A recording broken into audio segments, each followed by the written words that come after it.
So, what's up mga lods? Nami karon diri sa Busay no, sa Gibushayan. So, kita ninyo nga very nice kayo ang ilang Busay diri. Nasa mga 50 meters po ang gitas-on. Alright. So, bugnaw kayo diri nga place.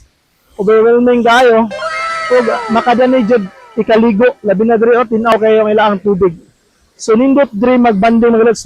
Labi na karon nga San Juan. So, walay nangaligo karon murag unya pa siguro dapat. So, pasado alas 12 sa udto karon no, ato ang panag-anhi dire o panagbunal panaglakdos. Alright. So dire ta magaligo mga lods. Nindot og bugnaw kay ang tubig dire dapit ah. Fresh kaayo ang tubig dire mga lods. Nindot kayo kaliguan. Alright, pwede ka dire mag stress free. So kung gusto ka og linaw nga kaliguan, mingaw og hapsay, dire na talapdos bunal mga lods.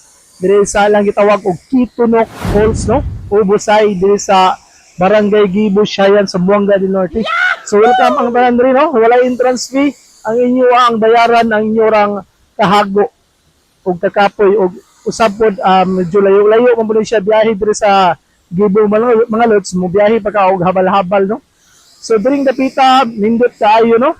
So sa taas na po daw Busay diha nga gamay. So pwede po mong mukatkat diri mo moagi sa pikas nga bahin no. So medyo layo-layo diri mga lods, mga more or less 2 kilometers kapin ang inyo ang biyahe o baklay para makaabot mo diri sa nindot kayo nga spot diri sa Gibushayan. Nindot sa kayo no, ang mini Busay nila diri. Sumpay dito sa dako nga Busay, nasa nindot nga mga linaw diha nga nindot yung kaliguan. So medyo lom-lom na diha napita. So pareho ko pakita. So dihang napita mga lods, nindot yung luksuan. Pero for now on, di sa tamaligo kay naapamatay klase niya dapit. So diri nice kayo ang tubig. Fresh kayo ang tubig diri bay. Pam Busay pwede nimong higupon diri, uhawon ka. Huh? Is nga parat-parat ako sa ba. Is nga lami. Alright! So mga lods, doon na lapdos ka diri sa Busay. Alright, muna gitawag og Kitunok Falls mga lods. So, wow. Grabe ang ambience diri mga lods, nindot sad kaayo. Ang palibot puro kahoy no.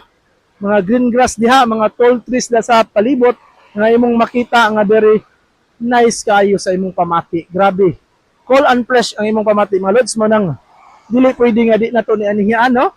So, we have to adventure this kind of nature diri sa bukid. Alright. Lapdos Bunal Community mga lods, ug hantod sa atong sunod nga panaguban. Kinig yapon yung migway. Magaingon, God bless us all. Bye-bye, bye-bye. Alright. All you gotta do is just meet me at the Ceripit tulang bajing, kacapit, kacapit, kumpul lupa.